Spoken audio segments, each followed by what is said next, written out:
Praise the Lord. தெரிந்து கொள்ளப்பட்டவர்களாக மாறுறதுக்கு என்னெல்லாம் பண்ணணும் அப்படின்னு பார்க்க ஆரம்பித்தோம். லாஸ்ட் டைம் ரட்சிப்பை நம்ம எப்படி காத்துக்கொள்வது அப்படின்னு பார்த்தோம். ரட்சிக்கப்பட்டதுக்கு பிறகு நம்ம ஃபாலோ பண்ண வேண்டிய முதல் பிரதான கற்பனை, இயேசு கிறிஸ்து கிட்ட போயிட்டு நம்ம பிரதான கற்பனை என்ன அப்படின்னு கேட்கும்போது அவர் சொல்றாரு, உன் தேவனாகிய கர்த்தரிடத்தில் உன் முழு இதயத்தோடும் உன் முழு ஆத்மாவோடும் உன் முழு மனதோடும் அன்பு கூறுவாயாக. மற்ற 22வது அதிகாரம் 37வது வசனத்துல சொல்றாரு. ஸோ நம்ம கடவுள்கிட்ட அன்பு கூறுறது, நம்ம கடவுளை நம்மளுடைய சோல் ஃபுல்லாக, ஹார்ட் ஃபுல்லாக நம்ம அவரை நேசிக்கிறது தான் நம்மளுக்கு கொடுக்கப்பட்டிருக்கிற ஒரு பிரதான கற்பனை. நம்ம இந்த உலகத்தில் சரி, நம்மளுக்கு யாரையாவது ஒருத்தவங்க ரொம்ப பிடிக்கும் அப்படின்னா நம்ம அவங்கள ஹர்ட் பண்ண மாதிரி எதுவும் பண்ணிடக்கூடாது அப்படின்னு சொல்லி நம்ம கேர்ஃபுல்லாக இருப்போம். நம்மளுக்கு யாராவது ஒருத்தவங்களை பிடிக்கும் அப்படின்னா அவங்கள கஷ்டப்படுத்துகிற மாதிரியான வார்த்தைகளை பேசிடக்கூடாது, அவங்கள கஷ்டப்படுத்துகிற மாதிரியான காரியங்களை செஞ்சிடக்கூடாதுன்னு சொல்லிட்டு அவங்களுக்கு பிடிச்சதையா பார்த்து நம்ம செய்வோம். அந்த மாதிரி தான் நம்ம கடவுளை நேசிக்கும் போது அவரை ஹர்ட் பண்ணுற மாதிரியான வார்த்தைகளை நம்ம பேசக்கூடாது.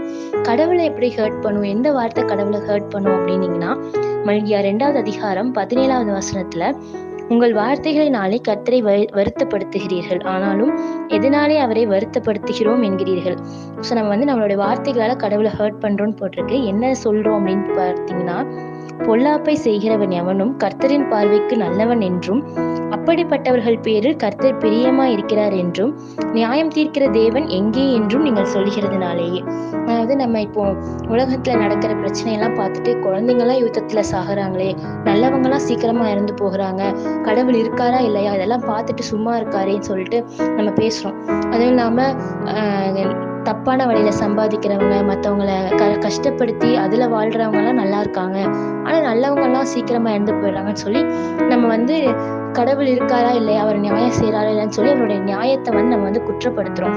ஆனா வெளிப்படுத்தல் 19:11 மல்கியா 3:18 நம்ம வாசிக்கும் போது, அவர் நீதியுள்ள நியாயாதிபதியா திரும்பவும் பூமிக்கு துன்மார்க்கனுக்கும் நீதிமானுக்கும், தேவனுடைய ஊழியக்காரர்களுக்கும் ஊழியக்காரர் அல்லாதவர்களுக்கும் வித்தியாசத்தை ஏற்படுத்துவேன் அப்படின்னு சொல்லியிருக்கிறார். அவர் நீதியுள்ள நியாயாதிபதி, கண்டிப்பா நியாயத்தை நிலைநிறுத்துவாரு. ஆனா நம்ம என்ன பண்றோம், நம்ம சாதா மனுஷங்க, நம்ம 1000 தப்பு பண்ற மனுஷங்களே அவங்களுக்கான நியாயத்தை பத்தி யோசிக்கும் போது, ஒரு பாவத்தை பார்க்க கூட செய்யாத நம்ம கடவுள், நீதியுள்ள நியாயாதிபதியாக நம்ம கடவுள் அவங்களுக்காக நியாய தீர்ப்பு செய்ய மாட்டாரா? நம்மளே யாரோ நம்மளுக்கு யாரே தெரியாதவங்களை மேல நம்மளுக்கு அக்கறை வருது, ஐயோ பாவம் அவங்க இப்படி இறந்துட்டாங்களே, நல்லவங்களா இருந்தாங்களேன்னு சொல்லி நம்மளே ஃபீல் பண்ணும்போது, அவங்கள உருவாக்கி அவங்கள வளர்த்தி அவங்கள இவ்வளவு தூரம் கொண்டு வந்த ஆண்டவர் அவங்களுக்காக ஃபீல் பண்ண மாட்டாரா? ஸோ இந்த மாதிரியான வார்த்தை தான் அவரை ரொம்ப ஹர்ட் பண்ணுது. ஏன்னா அவர் கண்டிப்பா நீதியை செய்வாரு. நம்ம என்னமோ பெரிய நீதிமான்கள் மாதிரி அவர்கிட்ட கேள்வி கேட்கறது தான் அவரை ரொம்ப ஹர்ட் பண்ணுது. ஸோ நம்ம கடவுளை நேசிக்க ஆரம்பிக்கும் போது நம்ம என்ன பண்ணணும் அப்படின்னா, இந்த மாதிரியான வார்த்தைகளை தவிர்த்து அவரை முழு மனதோட நேசிக்கும் போது கடவுள் நம்ம கூட இருப்பாரு. நம்மளை ரட்சிக்கப்பட்டவர்களா மாத்துறதோடு இல்லாம நம்மளை தெரிந்து கொள்ளப்பட்டவர்களாகவும் மாத்துவார். தேங்க்யூ.